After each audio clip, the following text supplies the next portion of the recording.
The heavy toll of the grandfather clock in Sterling Manor marked 9 o'clock, each chime a deep, resonant blow that seemed to vibrate through the cavernous, silent halls, underscoring the profound loneliness that had become Ethan's constant companion. He stared into the fireplace where flames licked greedily at a seasoned log, a tumbler of fine bourbon clutched in his hand, its golden hue mirroring the vibrant fire, a stark contrast to the hollow ache in his chest. "Another Christmas, Grace," Ethan whispered to the oil painting of his late wife hanging majestically above the mantel. "Exactly 1 year without you." His features, once sharp with the drive of a titan of industry, were now softened by grief, framed by a web of wrinkles that spoke of a man undone by bitterness. Ethan Sterling, at 60, was the very picture of American success, a corporate empire forged from grit and vision, a fortune vast enough to span generations. But on this Christmas Eve, he was simply an old, lonely man, a man cornered by his own past and the oppressive quiet of the present. A memory, sharp and unwelcome, blindsided him. Grace, impossibly radiant in her favorite red dress, hanging ornaments on the Christmas tree the year prior. Her laughter, a melodic sound he was terrified of forgetting, seemed to fill the room for a fleeting second. "Che, come on, Robert," she would say, her eyes sparkling with infectious joy. "Where's your Christmas spirit?" He'd mumbled some excuse about work, about a critical merger that couldn't wait. Now, a year later, Ethan would trade his entire empire to relive that single moment, to hold Grace once more, to finally say the words that mattered. The bourbon seared his throat as he threw back the rest of the glass. With a heavy grunt, Ethan pushed himself up from his plush leather armchair. His footsteps were loud on the polished hardwood floors of the silent mansion. Every room was a museum of shared moments, the grand piano Grace adored, now shrouded under a fine film of dust. The gourmet kitchen, where she had insisted on making Christmas dinner herself despite their full-time chef. The sunroom, her cherished sanctuary, now a sad collection of neglected plants. Ethan paused before the towering Christmas tree in the grand foyer, its branches stark and bare, a silent monument to his grief. Grace had always made decorating it a grand affair, a ritual he now understood was the very core of their holiday. This year the household staff hadn't even been asked to adorn it. Why would they? The master of the house had made it clear that Christmas was canceled. A ragged sigh escaped his lips. He moved to the large window, watching the gentle descent of snowflakes blanketing the world in a pristine layer of white. How many times had Grace playfully pulled him outside, insisting they build snowmen like teenagers? "So you were right, my love," he whispered, his palm resting against the cold pane. "I should have cherished every moment." A sharp, insistent buzz from the front gate cut through the silence like a shard of glass, making Ethan start. He frowned, glancing at his Rolex. Who on earth could it be at this hour on Christmas Eve? With a sense of reluctance, Ethan made his way to the door. For a split second, a foolish spark of hope flared in his chest. What if it was Grace? What if this entire year had been a drawn-out nightmare? Shaking the thought away, Ethan turned the heavy brass doorknob and pulled open the solid oak door. The sight on his doorstep made his breath catch. Huddled together against the biting wind were 2 children. Twins, he saw instantly, a boy and a girl maybe 10 years old, with wide brown eyes that regarded him with a mixture of raw fear and desperate hope. Please, sir," the boy's voice was a reedy stammer, shaking from both the cold and his nerves. "Wait, we need help." The girl, clutching her brother's hand, took a small step forward. "Our mother is very ill," she said, her voice quiet but firm. "We need money for her medicine." Ethan stood frozen, a storm of emotions churning inside him. Suspicion, annoyance, and an unwelcome flicker of compassion he hadn't felt in what felt like a lifetime. As he looked down at the 2 small figures shivering in the falling snow, something deep inside him shifted. It was as if the glacier that had encased his heart for the past year was beginning to show the first signs of a thaw. "Come in," he heard his own voice say, rough from disuse. Let's talk." As the children filed past him into the warmth of the mansion, leaving a trail of melting snow on the priceless rug, Ethan Sterling had no inkling of how this simple act of opening his door was about to irrevocably alter the course of his life. Christmas, once a day he dreaded for its loneliness, was on the verge of becoming something far more profound. Ethan Sterling's Christmas Eve had just truly started, and with it, a path toward redemption, compassion, and maybe, just maybe, a miracle. Ethan watched the two small forms step into his home, their wet footprints a dark stain on the antique Persian rug in the foyer. The jarring juxtaposition of the shabbily dressed children against the backdrop of his immense wealth was stark, almost physically uncomfortable. "God, you have names?" Ethan asked, his tone coming out more clipped than he'd intended. The boy squared his small shoulders, positioning himself protectively before his sister. "I'm Thomas Was, sir," he said, his voice straining for a bravery he didn't feel. "And this is my sister Sophie." Lily offered a shy nod from behind her brother, her large brown eyes taking in the opulent surroundings with a blend of wonder and fear. Ethan cleared his throat, feeling a strange sense of awkwardness. "Well, Thomas and Sophie," he said, motioning towards the living room, "come closer to the fire before you freeze." The children followed, their steps nearly silent on the cool marble floors. As they entered the living area, both gasped audibly at the sight of the unadorned but nonetheless magnificent Christmas tree. "Sit down," Ethan directed, pointing to the leather sofa. He noted they perched on the very edge, as if terrified of soiling the expensive upholstery. An uneasy silence filled the room for a long moment. Ethan found himself observing the twins. Their faces were pale and thin, but they didn't look starved. Their clothes, though obviously second-hand, were clean and mended. They carried themselves with a quiet dignity that piqued his interest. So," Ethan finally said, breaking the quiet. "You mentioned your mother is ill?" Lily nodded with vigor. "Yes, sir. She has a very high fever and hasn't been able to get out of bed for days." "And you don't have money for medicines?" Ethan asked, a note of skepticism creeping into his voice.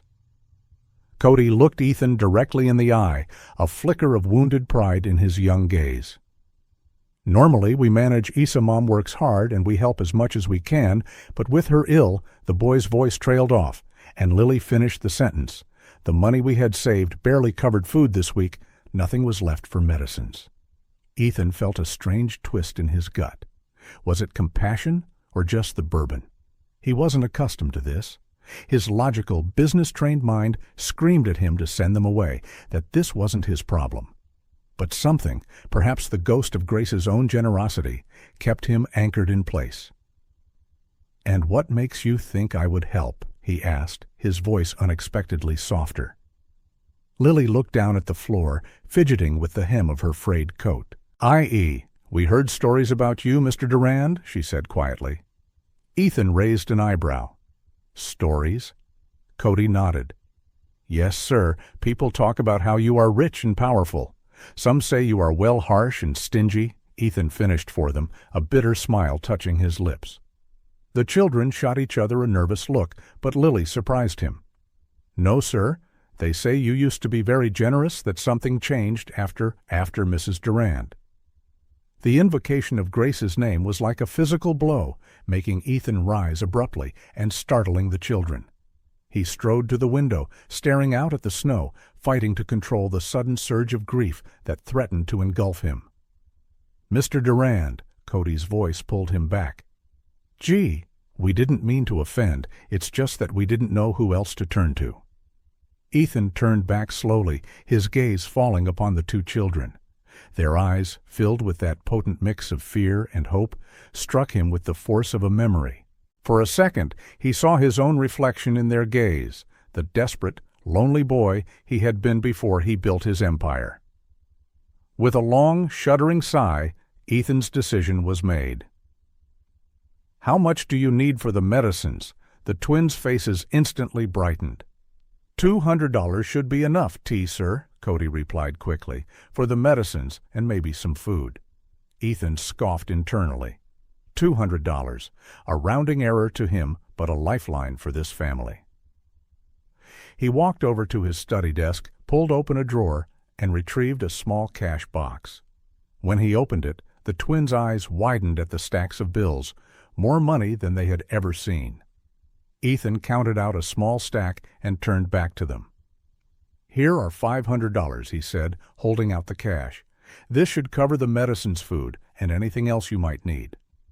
Lily let out a small gasp of joy, but Cody hesitated, his pride warring with his desperation. "Sir, it's very generous, but—" "Just take it, boy," Ethan grunted, "before I changed my mind." Cody accepted the money, his hands trembling, his eyes shining with unshed tears. "Thank you, Mr. Durand. You don't know how much this means to us." Ethan felt a warmth spread through his chest, a sensation so foreign it was almost startling. He cleared his throat, trying to regain his gruff composure. "Well, don't just stand there. Don't you have medicines to buy?" The children scrambled to their feet, ready to depart, but Ethan surprised them and himself once more. "Wait," he said, grabbing his heavy wool overcoat. "I'm coming with you." "You are?" Lily asked, her eyes wide with astonishment. Ethan shrugged, affecting a nonchalance he did not feel. "It's Christmas Eve. I doubt many pharmacies will be open. I know one that operates 24 hours. As he ushered the children out of Sterling Manor and into the heated leather seats of his luxury sedan, Ethan wondered what in God's name he was doing. He, Ethan Sterling, the shark of Wall Street, was playing chauffeur to two strange kids on a mission for medicine on Christmas Eve. But as he glanced in the rearview mirror and saw the hopeful smiles on Cody and Lily's faces, he felt something he hadn't in a very long time, a sense of purpose. Driving through the snow-dusted streets, he couldn't help but think how much Grace would have loved this. For the first time in a year, the thought of his wife brought a faint smile to his lips instead of a stab of pain. Maybe, just maybe, this Christmas wouldn't be so lonely after all. Christmas morning arrived cold and bright, the low winter sun casting long shadows across the snow-blanketed city. Ethan Sterling woke early, a habit ingrained from decades of corporate warfare, but today felt different.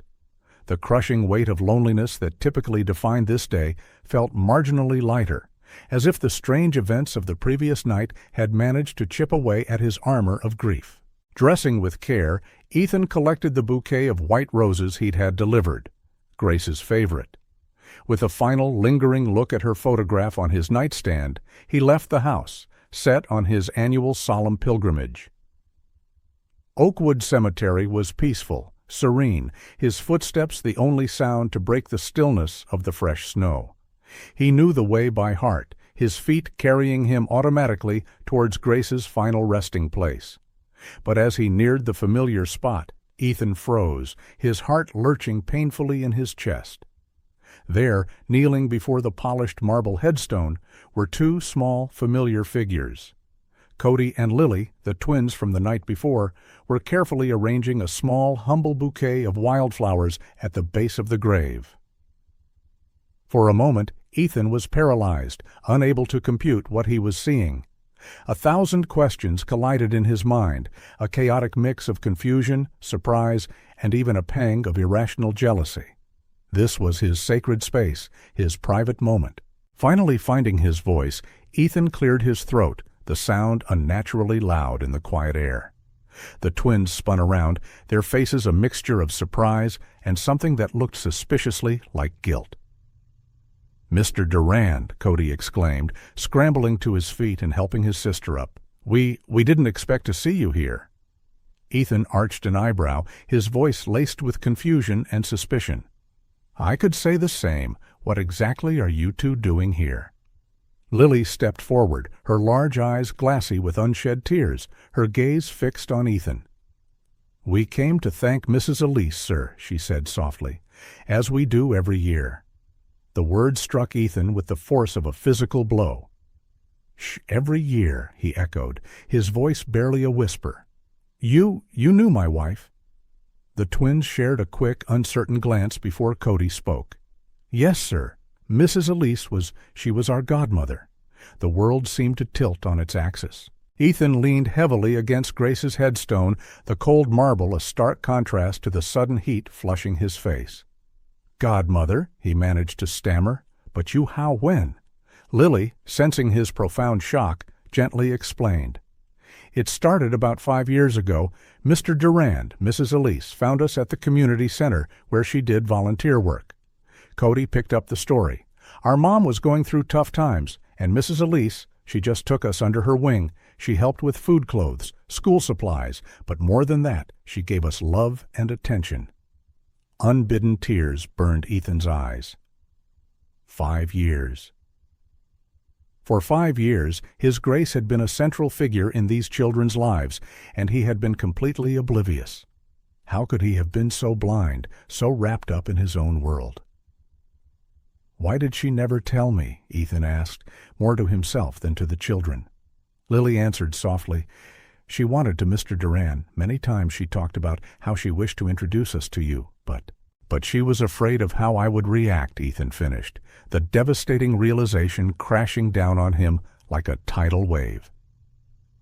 He remembered every time he'd scoffed at her lost causes, complaining about her wasting time and money on strangers. What a monumental fool he had been. A heavy silence settled over the small group. Ethan looked at Grace's grave, at the simple wildflowers placed with such care, and then at the 2 children standing before him.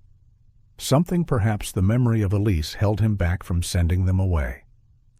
"Did she talk about me?" Ethan asked, his voice thick with emotion. Cody nodded enthusiastically. "Joe, all the time, sir. She always said how brilliant and hard-working you were, how you built everything from scratch," Lily added. "And she always said how deep down you had a huge heart, that you just needed a chance to show it to the world." The children's words were like arrows finding their mark, piercing the layers of cynicism he had built around his heart. Grace had always seen the best in him, even when he had long since forgotten it himself. "Last night," Ethan began, a new understanding dawning. "You came to my house because Mrs. Elise always said if we were ever truly desperate, we should come to you," Cody completed. "She said that despite your tough appearance, you had a heart of gold." Ethan could no longer contain his emotions. Tears flowed freely down his cheeks, a release of a year's worth of suppressed grief and regret. Almost involuntarily, he pulled Cody and Lily into a tight, awkward embrace, surprising himself as much as he did them. "Thank you," he whispered, his voice choked. "Thank you for keeping alive a part of Elise that I had forgotten." When they finally pulled apart, Ethan looked again at Grace's grave. The inscription on the headstone, one he knew by heart, suddenly seemed to glow with a new light. Grace Sterling, beloved wife, friend, and guardian of hearts. "You always knew, didn't you, my love?" Ethan murmured to the cold stone. "You knew I needed to rediscover my humanity." Turning to the twins, Ethan made a decision that would alter the trajectory of his life. "Thomas Sophie," he said, his voice firm despite his tears, "would you like to hear more about my wife, about her work? Perhaps we can continue what she started." The twins' faces broke into radiant smiles. "We'd love to, Mr. Durand," Lily exclaimed. As the 3 of them walked away from the grave together, Ethan felt as if an immense weight had been lifted from his soul. For the first time in a year, he felt a flicker of hope. Grace was gone, but her legacy of love and compassion was alive in these children, and now it could be alive in him too. Christmas, which had started with the familiar ache of sorrow, now held the promise of a new, wonderful beginning. Ethan knew he had much to learn, much to atone for, but with Grace's memory as his guide and the innocence of Cody and Lily as his inspiration, he was finally ready to begin the journey. In the days following the stunning encounter at Oakwood Cemetery, Ethan Sterling embarked on a mission he never could have foreseen. The revelation that Grace had led a secret life of philanthropy, a life that revolved around children like Cody and Lily, had completely shattered the foundations of his world. With the same single-minded focus that had made him a titan of industry, Ethan set out to uncover the full story his late wife had left behind. He started in Grace's private study, a space within Sterling Manor he'd barely entered since her death. As he began sorting through drawers and file cabinets, he was ambushed by memories. Flashback. 5 years ago, Robert, could you please listen to me for a moment? Grace's voice was tinged with an exasperation he hadn't recognized at the time. Ethan had barely looked up from his laptop. Darling, I'm in the middle of a crucial negotiation. Can it wait? Grace had sighed, a deep, weary sound. It always can wait. Can't it? Our marriage, my projects, everything always can wait. That had finally gotten his attention. He looked up at his wife, truly seeing the exhaustion in her eyes for the first time. What projects exactly? Robert, Grace had replied, her voice a quiet mix of sadness and resignation. You don't even know. Her present.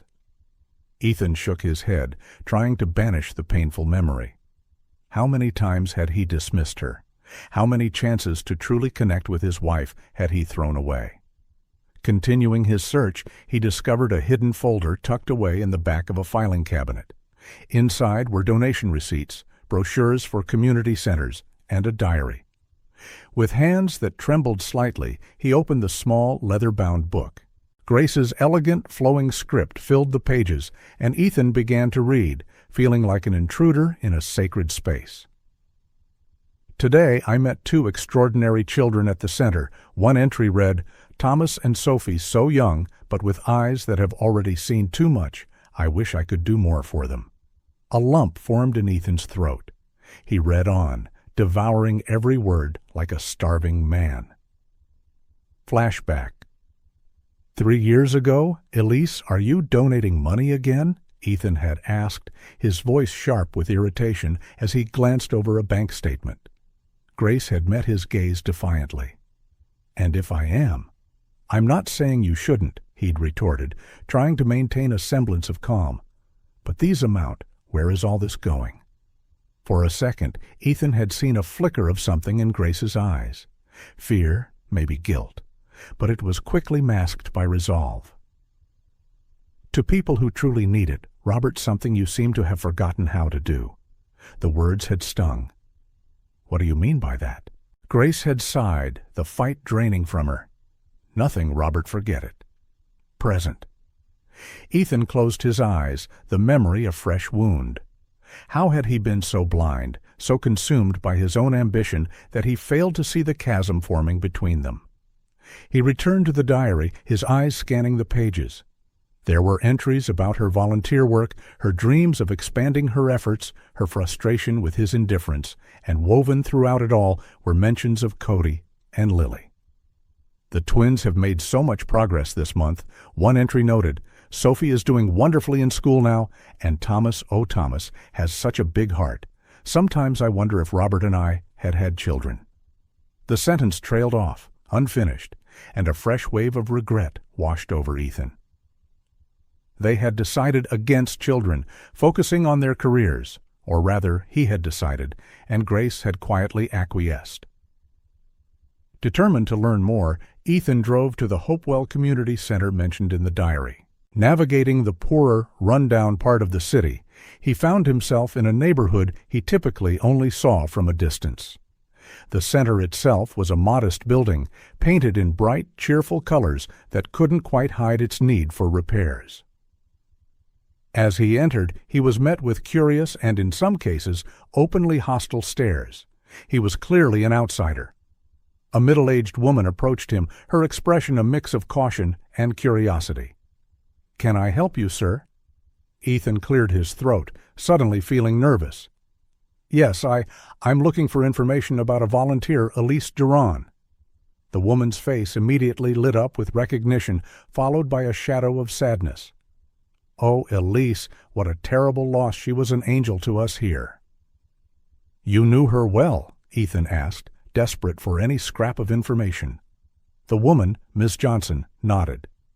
Of course, Ellis was here almost every day. She helped with tutoring, fundraising, food distribution. She did everything. A wave of shame washed over Ethan.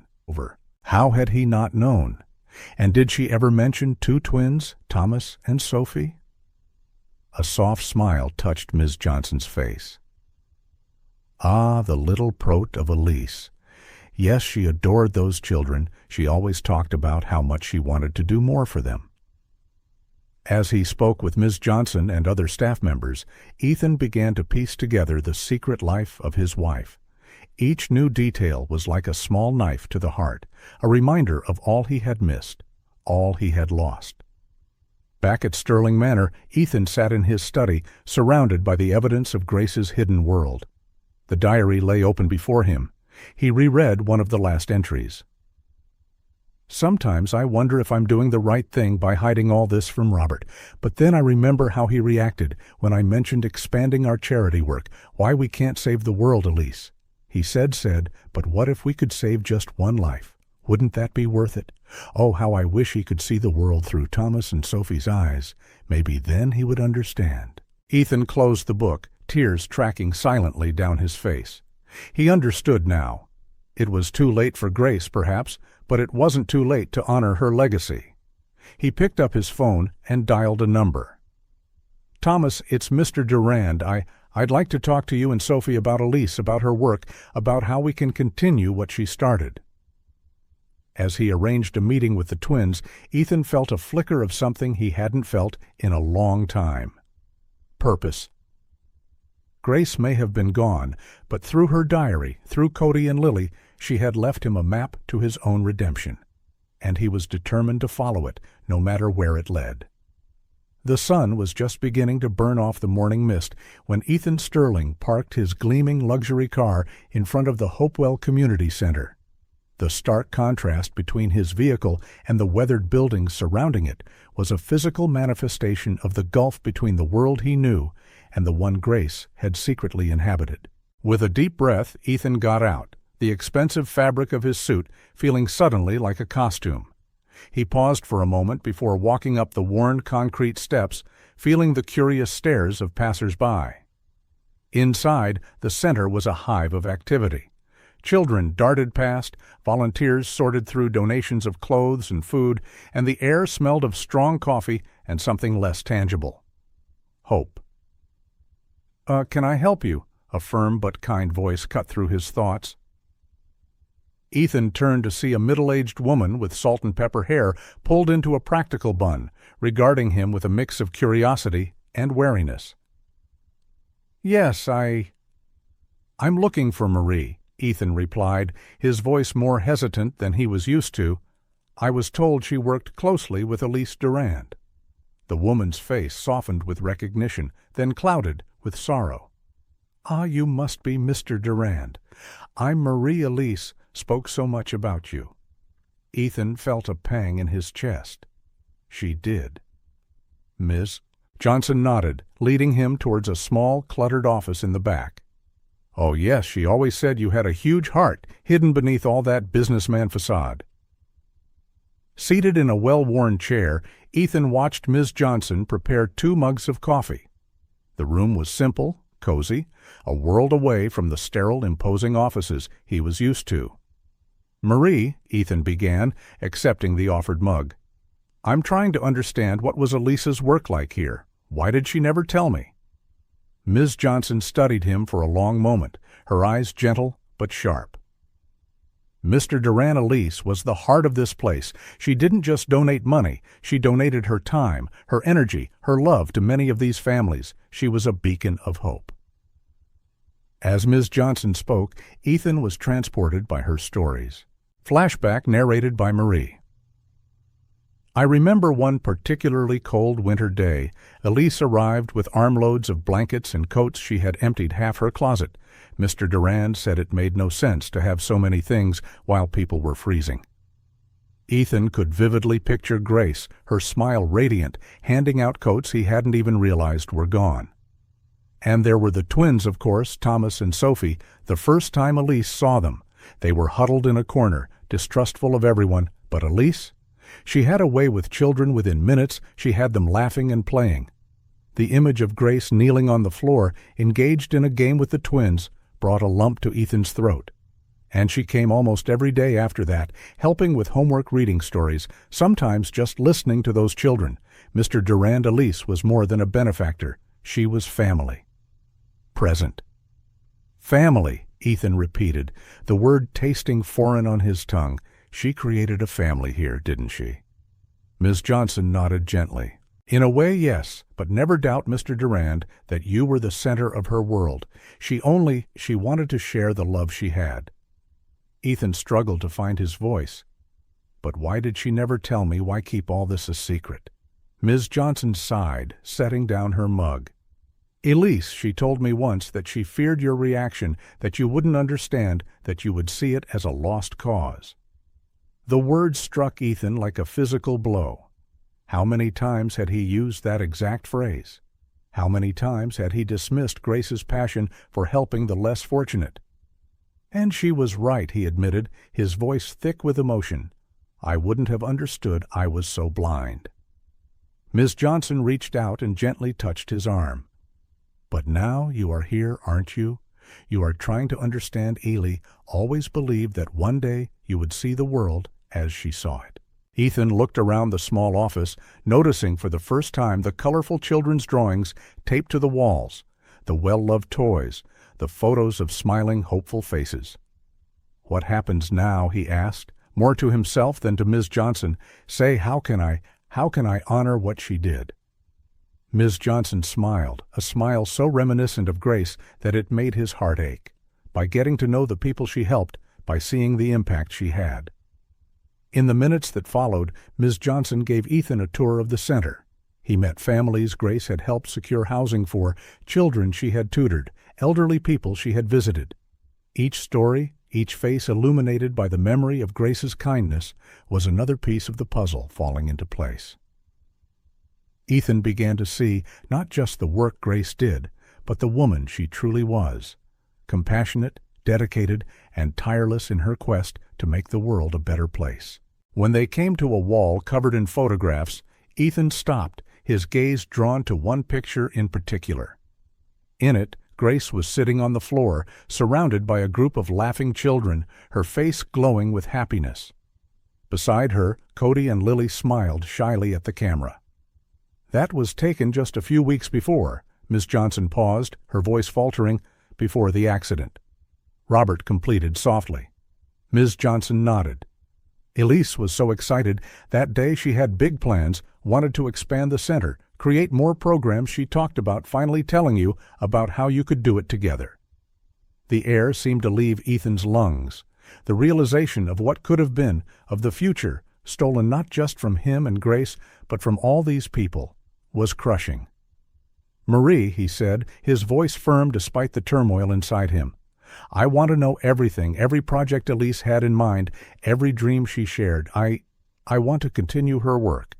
Miss Johnson's eyes filled with tears, oh, Mr. Durand Elise always said you had a heart of gold. She would be so happy to hear this. As he left the center hours later, Ethan felt profoundly changed.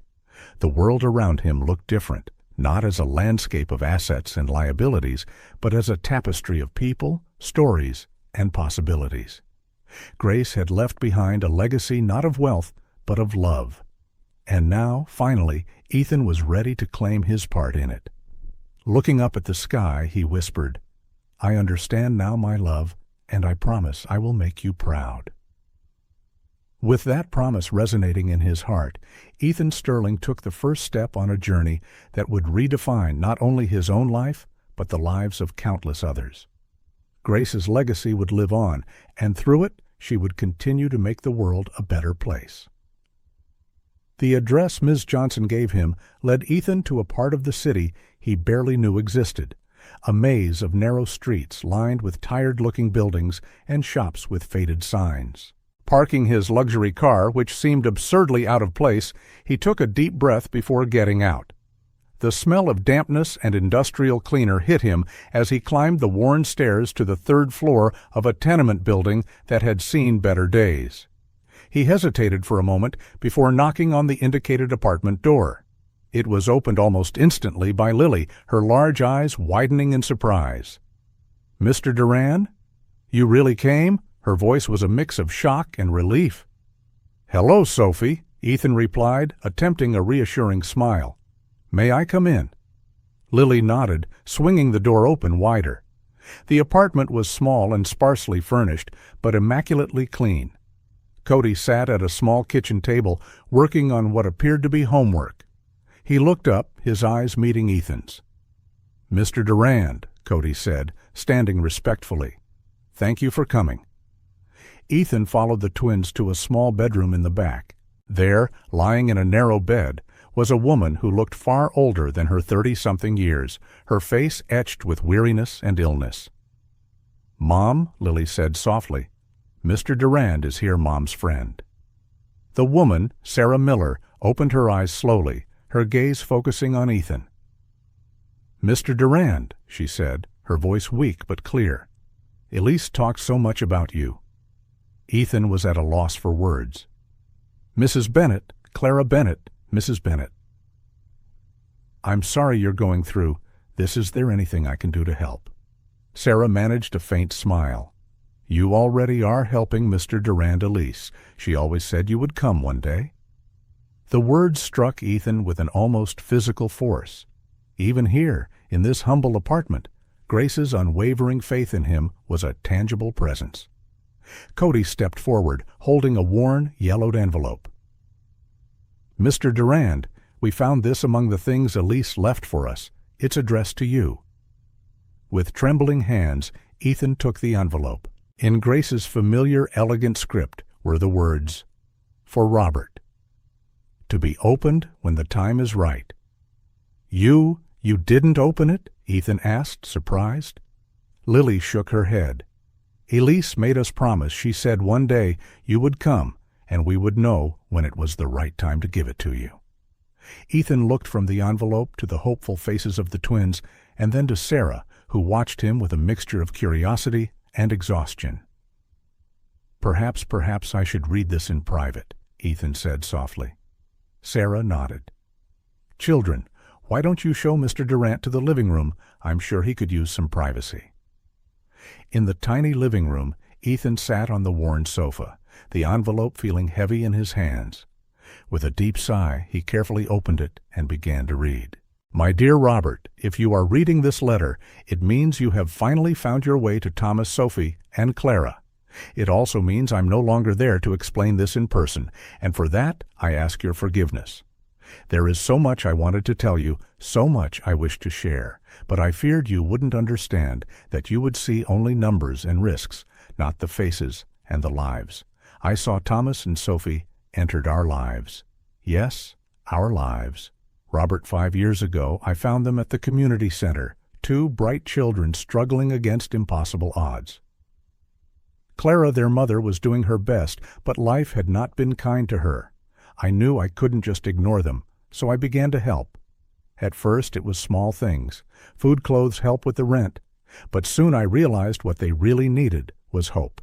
Someone who believed in them. Roberton, I saw so much potential in these children.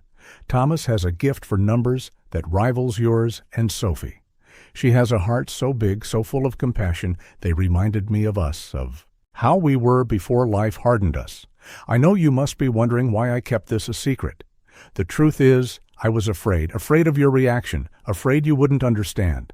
But more than that, I had hope that one day you would see the world as I saw it, that you would rediscover that part of yourself that cared deeply for others. If you are reading this, it means that hope was not in vain. Robert, my love, I ask that you look at Thomas and Sophie, not as a charity project, but as an extension of our family. They need guidance opportunities, and you, my dear, need them more than you imagine. Clara is a strong woman, but she is struggling. Her illness is treatable, but costly. I had plans to help her more, to ensure she received the treatment she needed. Now I leave this task in your capable hands. Remember, Robert, the true legacy we leave is not measured in dollars or buildings with our names. It is measured in the lives we touch, the difference we make in the world, if I know you and I do you. Have a huge heart, even if sometimes you forget it.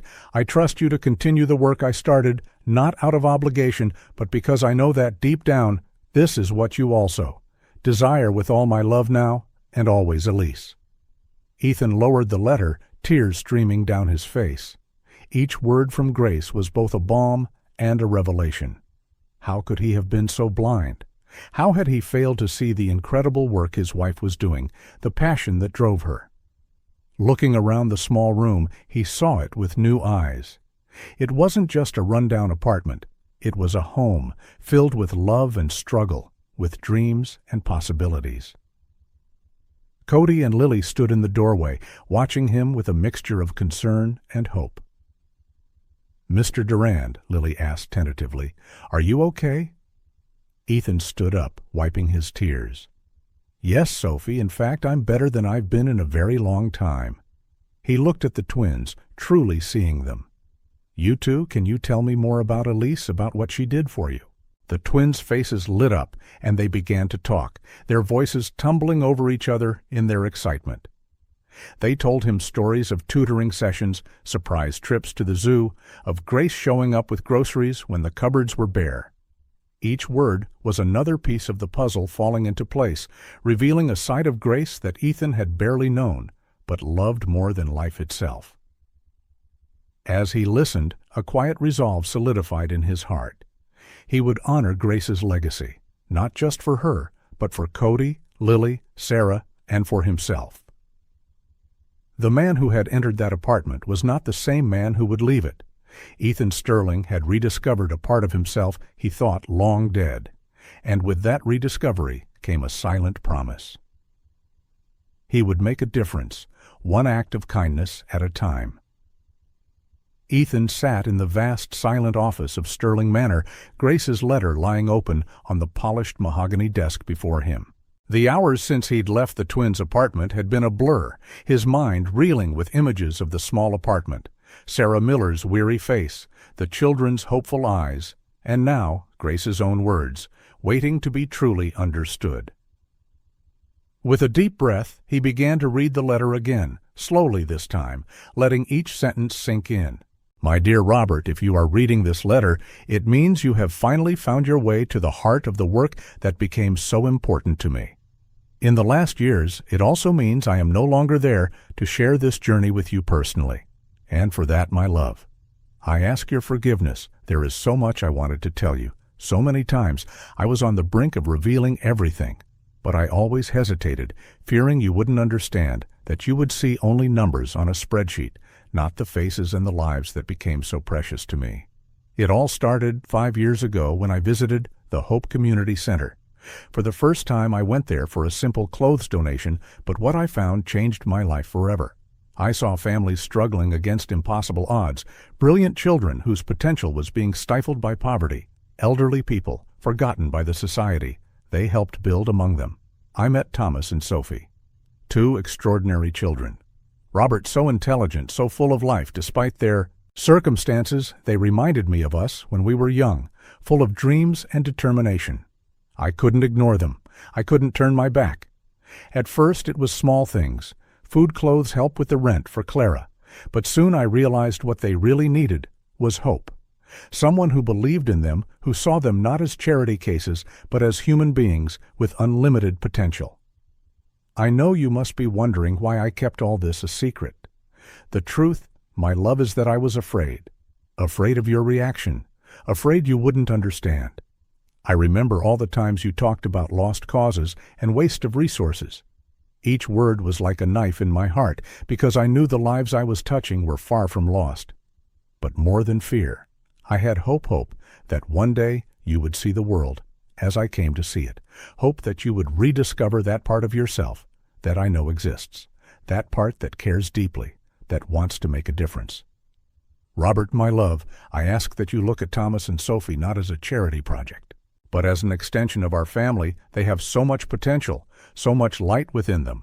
Thomas has a gift for numbers that rivals yours and Sophie. She has a heart so big, so full of compassion, they need guidance opportunities. And you, my dear, need them more than you imagine. Clara is struggling fighting a condition that is treatable, but costly.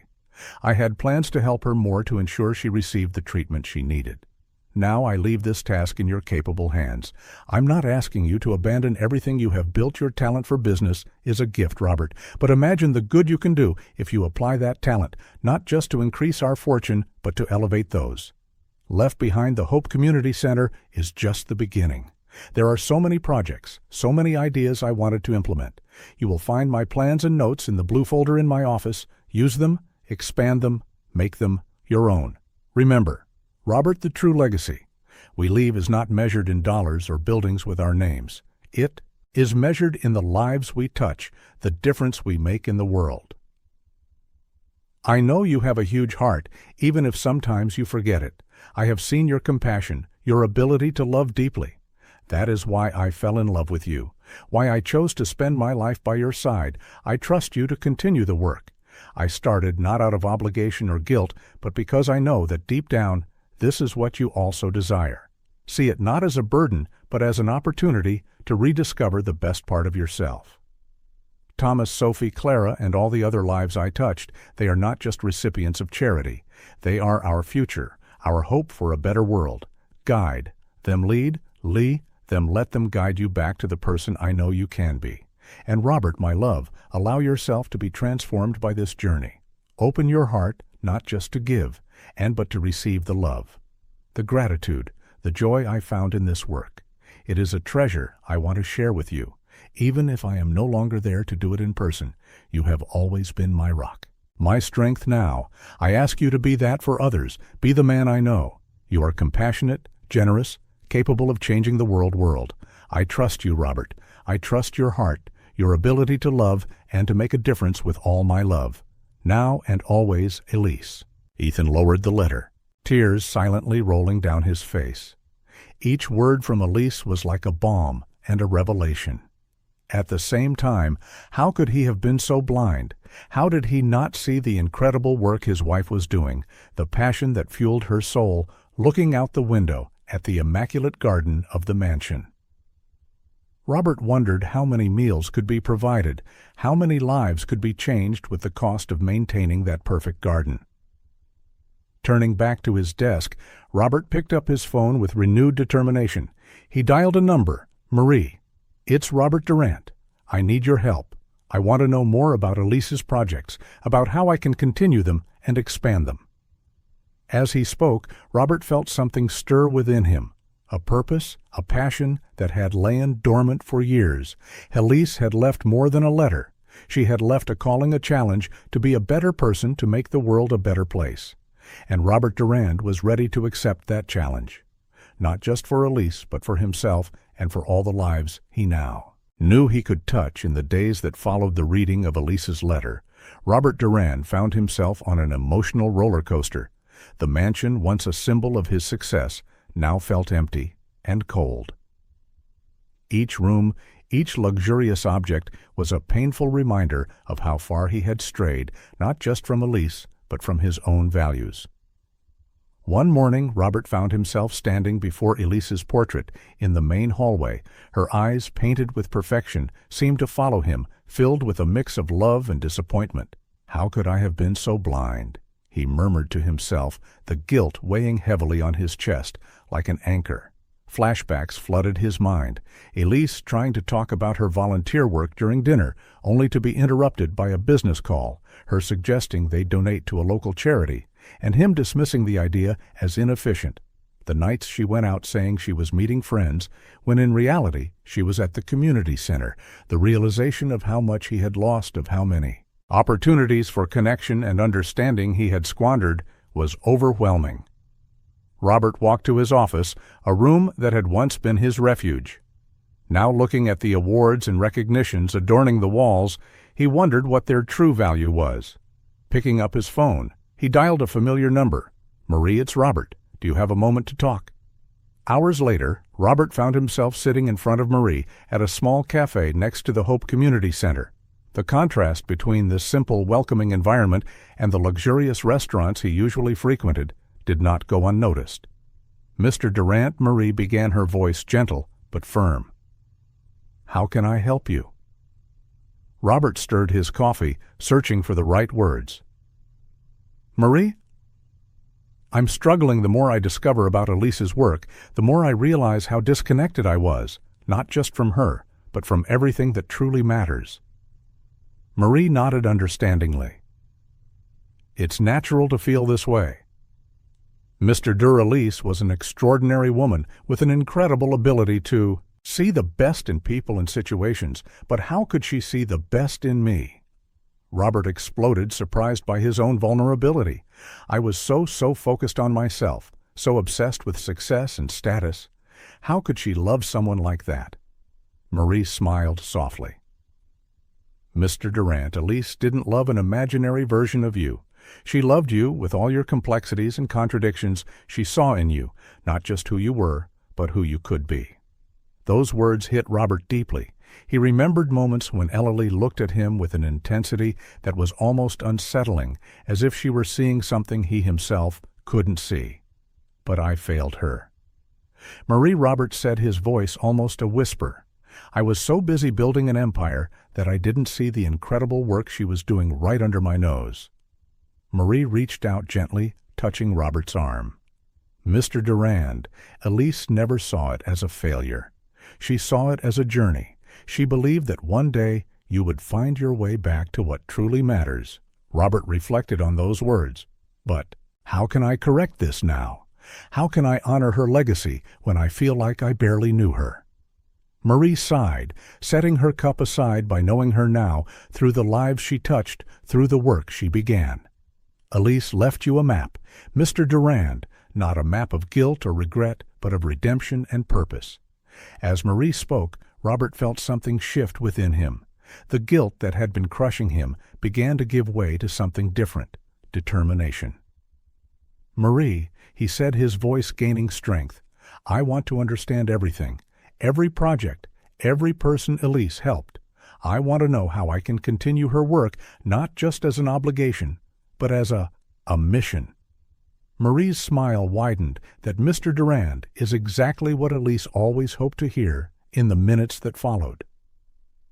Marie shared stories about Elise, her unwavering dedication, her ability to see potential where others saw only problems, her genuine joy in helping others. As he listened, Robert felt as if he were getting to know his wife all over again, seeing her through new eyes. Each story was a revelation, showing a side of AAS he had only glimpsed but never truly understood. When they finally parted ways, Robert felt different. The guilt was still there, but now it was accompanied by something more: hope. Walking back to his car, Robert paused to observe the Hope Community Center. He saw children entering for after-school classes, elderly people gathering for a socialization program, young mothers attending a job skills workshop. In that moment, Robert Durand made a decision. He would not just continue Elise's work. He would expand it, using his resources and connections to make an even bigger difference. "I understand now. Elise," he murmured to himself, "and I promise I won't let you down," with a new sense of purpose. Robert got into his car for the first time in a long while. He wasn't thinking about business or profits. He was thinking about possibilities, about lives that could be changed, about a legacy that was worth building. Robert Durand adjusted his glasses, leaning over the pile of documents spread across his desk at the Hope Community Center. In the past weeks, he had practically moved into the small office that once belonged to Elise, determined to unravel every aspect of his late wife's work. As he flipped through financial reports and project proposals, Robert was continually astonished by the depth and breadth of Elise's involvement. This wasn't just casual charity, it was a full-fledged commitment, a vision to transform lives. Mr. Durand, Marie's voice pulled him from his thoughts. "I found more files that might interest you." Robert accepted the files with a grateful smile. "Thank you, Marie. I don't know what I'd do without your help." Opening the first file, Robert froze. It was a detailed proposal for a low-cost housing complex, complete with a job training center, daycare, and medical clinic. The notes in the margins in Elise's familiar handwriting revealed a dream of creating a self-sustaining community for vulnerable families. "My God," Robert murmured. Running his fingers over the meticulous sketches, Shashi thought of everything. Marie, observing his reaction, commented softly, This was Elisa's dream project. She worked on it for months, refining every detail. Robert looked at Marie, a silent question in his eyes. She never got to implement it. Marie explained the cost well. It was substantial. Elise was trying to find a way to make it viable without compromising the vision. At that moment, the office door opened, and Thomas and Sophie entered, their faces lighting up at the sight of Robert Mr. Durand. Sophie exclaimed, "We came to help like you asked." Robert smiled, genuinely happy to see the twins in the past weeks. They had become a constant presence in his life, helping him navigate Elisa's legacy. Perfect timing kids. Robert said, showing them the plans, "Have you ever heard of the Phoenix Project?" Thomas's eyes widened at the sight of the drawings. The Phoenix Project. "Mrs. Elise showed us this. Once she said it would be a place where families like ours could really start over." Sophie nodded enthusiastically. She talked about how there would be classes for adults to learn new skills and a safe place for kids to play after school. Hearing the excitement in the twins' voices, Robert felt a pang of regret. How many times had Elise tried to share this passion with him, only to be ignored? "Can you tell me more?" Robert asked, pulling up chairs for the twins about this project, about how Elise helped you and other families. For the next few minutes, Thomas and Sophie shared stories that made Robert's heart ache. Elise didn't just provide material help, she invested time and love. She tutored children after school, organized job fairs for unemployed parents, and even accompanied the elderly to doctor's appointments one time. Sophie said, her eyes shining with the memory, "Mrs. Elise found out our neighbor, Mr. Johnson, couldn't afford his heart medication. The next day she showed up with a bag full of medicines and food." Thomas added, "And remember when Mrs. Ramirez's daughter needed surgery. Mrs. Elise not only helped pay for it, but stayed at the hospital with her during the entire recovery." Each story was a revelation showing a side of Elise that Robert barely knew, but loved deeply. As the twins spoke, Robert turned his attention back to the financial documents. Something wasn't adding up. The amounts donated to the center and the expenses for the projects far exceeded the official contributions, recorded with growing discomfort. Robert began cross-referencing dates and amounts. The truth hit him like a punch in the gut. Elise had been using large sums of her personal fortune to fund these projects, far beyond the agreed-upon donations for charity. "Marie," Robert called, his voice trembling. "Did you know about this, about how much Elise was investing personally?" Marie hesitated before answering. "She made me promise to keep it a secret, Mr. Dural. Elise, she didn't want you to worry or try to stop her." Robert closed his eyes, feeling a wave of emotions, admiration for Elise's generosity, guilt for not noticing, fear of what this meant. Mr. Durand's Sophie voice brought him back to the present. "Are you mad at Mrs. Elise?" Robert looked at the twins' concerned faces and at Marie, who watched him with apprehension. In that moment, he made a decision. "No, Sophie," he replied softly. "I'm not mad. I'm inspired." Standing up, Robert walked to the window, looking out at the bustle of activity. He saw families receiving food baskets, children laughing in an art class A, group of adults leaving a job skills, workshop turning back to Marie and the twins. Robert spoke with renewed determination. "The Phoenix Project, we're going to make it happen, not just as Elise planned, but bigger, better. We're going to make it." Her legacy, Marie's eyes filled with tears, while Thomas and Sophie exchanged excited glances. "But Mr. Durand." Marie began the cost. Robert raised a hand gently, interrupting her. "Money is not an issue.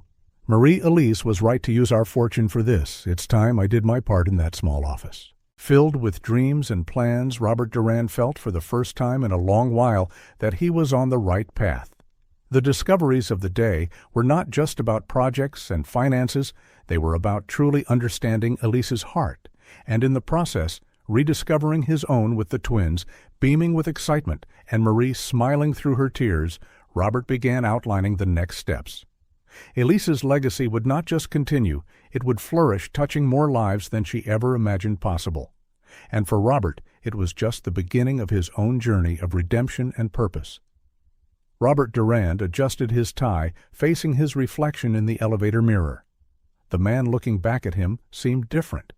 His eyes held a gleam of determination that had been absent for too long. Today was a decisive day. The elevator doors opened to the boardroom of Durand Enterprises around the polished mahogany table. His top financial advisors and executives awaited their expressions ranging from curiosity to concern. "Gentlemen," Robert began, his voice firm. "Thank you for your presence at this emergency meeting. We are here to discuss a significant shift in the direction of our company and the allocation of our resources." He paused, observing the reactions. Some mixed exchanged nervous glances. Others leaned forward, intrigued as, "You know, my late wife Elise was involved in philanthropic work before her passing. What you don't know is the extent and impact of that work." Robert then detailed his discoveries from the past weeks, Elise's deep involvement in the Hope Community Center, the projects she initiated, the lives she touched. Finally, he came to the crucial point. "It is my intention not only to continue Elise's work, but to signify, expand it, starting with the Phoenix Project, a housing complex and training center for vulnerable families." The silence that followed was broken by Charles Winthrop, the CFO, who cleared his throat nervously. "Mr. Durand, with all due respect, the costs of such a project would be substantial." "I am well aware of that," Robert interjected, "but it is an investment I am willing to make both personally and through the company." The room erupted in protests and questions. Robert let them speak, observing calmly when the tumult subsided. He spoke again. "Gentlemen, I understand your concerns, but I ask you to consider this not just as charity, but as an opportunity. An opportunity to redefine the legacy of Durand Enterprises, to make a real difference in the world." For the next few minutes, Robert presented a detailed plan how the project could be structured, the potential benefits, the impact on the company's image. Gradually, he saw the resistance in some faces begin to fade. "I'm not asking for an immediate decision," Robert concluded, "but I am informing you that this is the new direction of the company. Those who wish to be part of this new journey are welcome for the others. Well, I understand if you choose to pursue other paths." Leaving the boardroom, Robert felt the weight of his decision, but also a lightness he hadn't experienced in years. His phone rang. It was Marie. "Mr. Durand, Clara, the twins. Mother has had a relapse. They're at the hospital now." Without hesitation, Robert changed his route. "I'm on my way." Marie at the hospital. Robert found Thomas and Sophie in the corridor, their small faces marked by worry. "Mr. Durand," Sophie exclaimed, running to hug him. Thomas, always more reserved, stayed back, but the relief in his eyes was evident. "How is she?" Robert asked gently. "The doctors are with her now," Thomas replied. "They said they need to do more tests." Robert nodded, placing a reassuring hand on the boy's shoulder. "Don't worry, we'll make sure your mother gets the best treatment possible." In the hours that followed, Robert found himself navigating a world entirely new to him. He spoke with doctors, ensuring Clara received priority care. He organized meals for the twins, making sure they had a comfortable place to wait, and even helped Thomas with his homework while they awaited news. When the doctor finally emerged to speak with them, Robert was by the twins' side, a steady and reassuring presence. "Mrs. Bennett will be fine," the doctor assured them. But she will need continuous treatment and special care for a while before Thomas or Sophie could worry about the costs." Robert intervened. "Don't worry about any of that. I'll take care of everything." The twins' eyes filled with tears of gratitude, and Robert felt something stir within him, a mix of emotion and purpose that he hadn't experienced in a long time. Later, sitting by Clara's bedside, Robert reflected on the day's events. The resistance from his executive seemed insignificant compared to the hopeful smiles of Thomas and Sophie. The concerns about profits and stocks paled in comparison to the real struggles of families like Clara's. Clara opened her eyes, slowly focusing on Robert. "Mr. Durand." She murmured, her voice weak but filled with gratitude.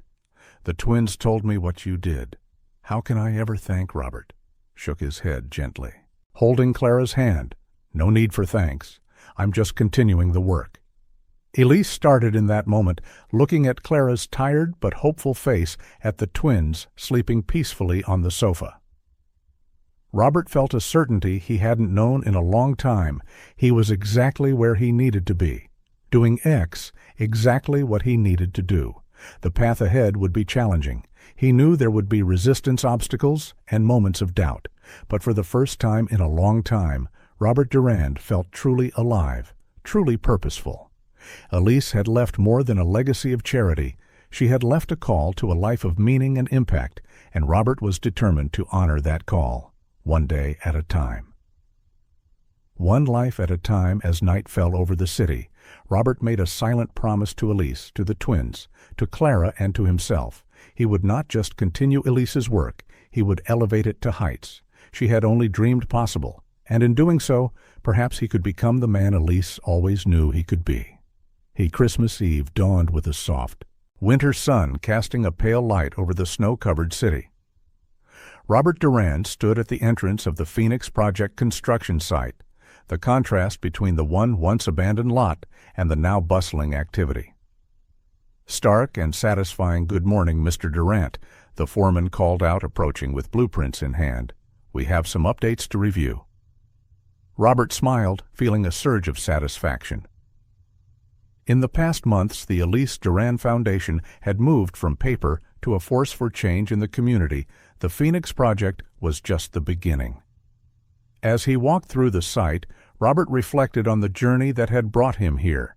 The initial resistance from his executives had given way to cautious support as the benefits to the company's image and the potential tax incentives became evident. Still, balancing the demands of his traditional business with his new philanthropic mission was a constant challenge. His phone rang. It was his assistant. "Mr. Durand, don't forget the board meeting in an hour." Robert sighed.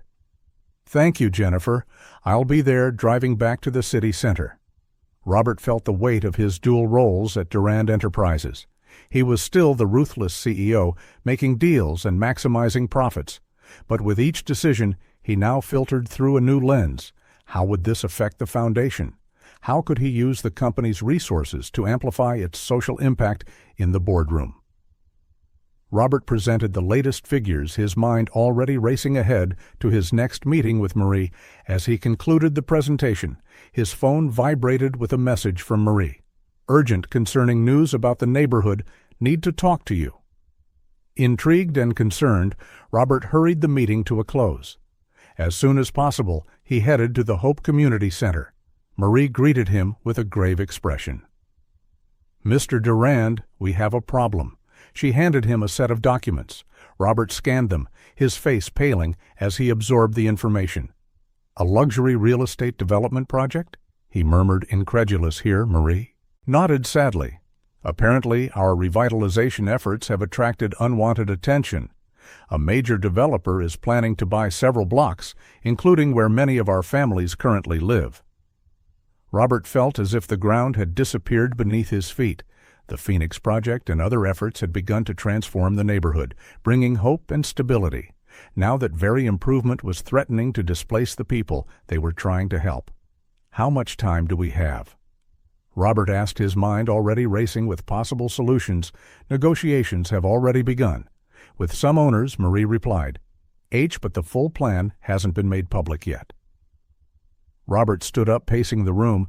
The businessman in him recognized the cold logic behind the luxury development. The neighborhood was appreciating in value. It was a smart investment, but the philanthropist he had become in the past months rebelled against the idea. "We need to do something," he declared. "We can't just let these families be pushed out at—" That moment, Thomas and Sophie entered the room, their faces lighting up at the sight of Robert. "Mr. Durand." Sophie exclaimed, "We came to show you our grades. Mom said we should thank you for making it possible for us to focus on school." The sight of the twins reinforced Robert's resolve. He couldn't let them down, not after everything they had been through. "Marie," Robert said, his voice firm with renewed determination, "I need you to gather all the information you can about this development project, owners involved, proposed plans, and everything." Turning to the twins, he smiled. "And you two, how about giving me a tour of the neighborhood? I want to see all the important places through your eyes in the following hours." Robert walked through the streets of the neighborhood, seeing it through the eyes of Thomas and Sophie, the small park where children played after school, the corner grocery store where everyone gathered for the latest news, the community library that the foundation had helped renovate. Each establishment had a story, a significance that went beyond property values.